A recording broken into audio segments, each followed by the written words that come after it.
Municipal corporation ఎన్నికలు కావచ్చు, ఈ ఎన్నికల అన్నిటిలో కాంగ్రెస్ పార్టీకి ఈ ప్రజాప్రభుత్వానికి వచ్చిన ఫలితాలు చూసిన తర్వాత జీర్ణించుకోలేక ఆ సత్యాన్ని అరిగించుకోలేక ఇక మనం నిజం చెప్తే మళ్ళీ పుట్టగతులు ఉండవని గ్రహించి అబద్ధాలే ఏజెండాగా పెట్టుకొని నిజాలని అబద్ధాలుగా చిత్రీకరిస్తూ ఈ గడిచిన కొన్ని రోజుల నుంచి వారు ఆ ప్రేలేపనలు, ఆ రెచ్చగొట్టే తరం, ఆ శాసనసభలో పవిత్ర దేవాలయం లాంటి శాసనసభలో వారి నడవడిక, వారి ప్రవర్తన రాష్ట్ర ప్రజలు ప్రతిదీ గమనిస్తున్నారు. ఈ మంత్రివర్గంలో ఉప ముఖ్యమంత్రి బట్టి విక్రమార్క గారి మీద బిల్లుల మీద పర్సంటేజ్లని, సింగరేణిలో అవకతవకలని అనేక ఆరోపణలు చేస్తే ఆ ఉప ముఖ్యమంత్రి గారి మీద మరొక సహచర మంత్రివర్యులు ఉత్తమ్ కుమార్ రెడ్డి గారు, నీటిపారుదల పౌర సరఫరాల శాఖ మంత్రి, ఆ పౌర సరఫరాల్లో ఏదో వేల కోట్ల అవినీతి జరిగిందని, ఈ పౌర సరఫరాలకు సంబంధించిన బియ్యాల్లో కుంభకోణాలు జరిగినాయని సహచర మంత్రివర్యులు ఉత్తమ్ కుమార్ రెడ్డి గారి మీద ప్రేరేపణలు చేస్తూ ఏ సన్న బియ్యం అయితే పేదోడికి ఇస్తున్నామో ఆ సన్న బియ్యం మీద ప్రజల్లో వచ్చిన స్పందన జీర్ణించుకోలేక ఆ మంత్రి గారి మీద ఒక ఆరోపణ. అదే రకంగా ఆర్ఎండ్బి మంత్రివర్యులు కోమటిరెడ్డి వెంకటరెడ్డి గారు ప్రతి మండలం నుంచి జిల్లా హెడ్ క్వార్టర్కి, ప్రతి జిల్లా హెడ్ క్వార్టర్ నుంచి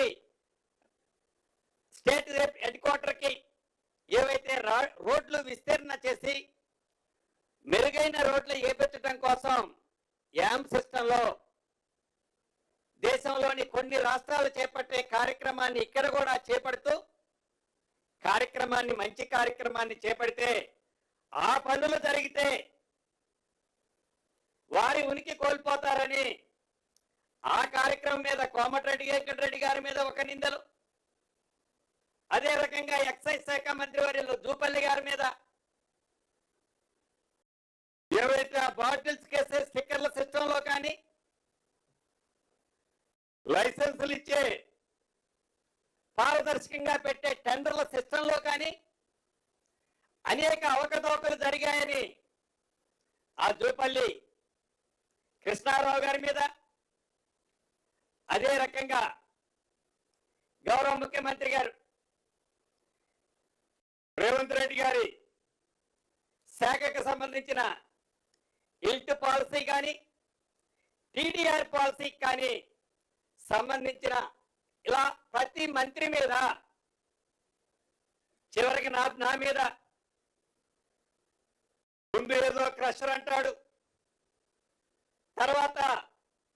నాగోలులో నాదరగల్ అంటాడు, మరొకసారి వట్టి నాగులపల్లి అంటాడు. ఇలా నా మీద అంటే ఈ కేబినెట్ ఉన్న మంత్రులు అందరి మీద వారికి ఉన్న బురద ఏదైతే ఉందో, వారికి ఏ బురద అయితే ఉండి ఆ బురదని మేము పక్కోడికి అంటిస్తే,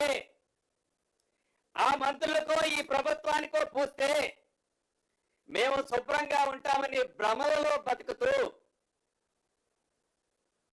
అసత్యాలని, అబద్ధాలని నిజాలుగా చిత్రీకరించడం కోసం ఎలా గడిచిన కొద్ది రోజుల నుంచి వారు ప్రవర్తిస్తున్నారో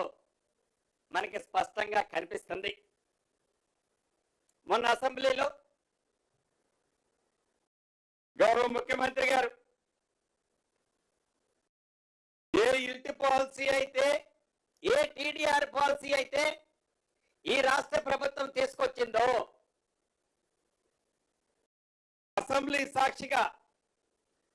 అబద్ధాలరావు గారు, డ్రామాలరావు గారు, మీరు ఏ కమిటీని వేయమంటే, ఏ శాఖని దీనికి నిర్ణయించమంటే, ఏ ఎంక్వైరీని వేయమంటే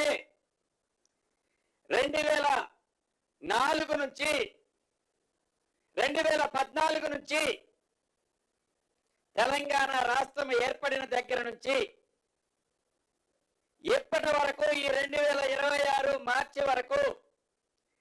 ఏ ఇంటి పాలసీ, ఏ టీడీఆర్ పాలసీ మీద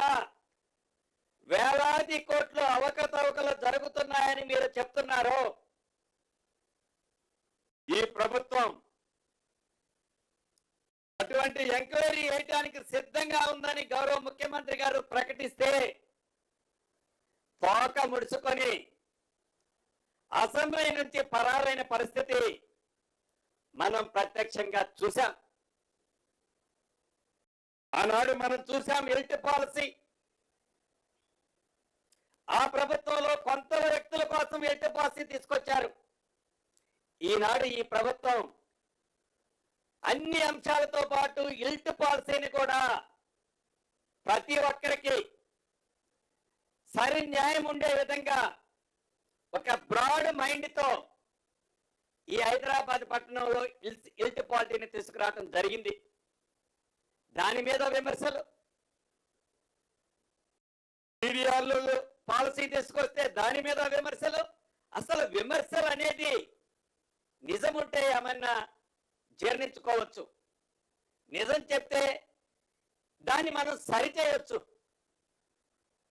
అలా కాకుండా ప్రతిదీ అబద్ధాన్నే నిజంగా చెప్పాలని తాపత్రయపడే ఈ అబద్ధాలరావు గారికి కొన్ని విషయాలు ఇక్కడ మీ ద్వారా వారికి స్పష్టంగా చెప్పదలుచుకున్నాను. దీంట్లో ప్రధానంగా ఈ మధ్య నాదరులకు సంబంధించిన ఒక అంశాన్ని వారు ప్రస్తావిస్తారు. ఈ నాదరికులకు సంబంధించిన అంశంలో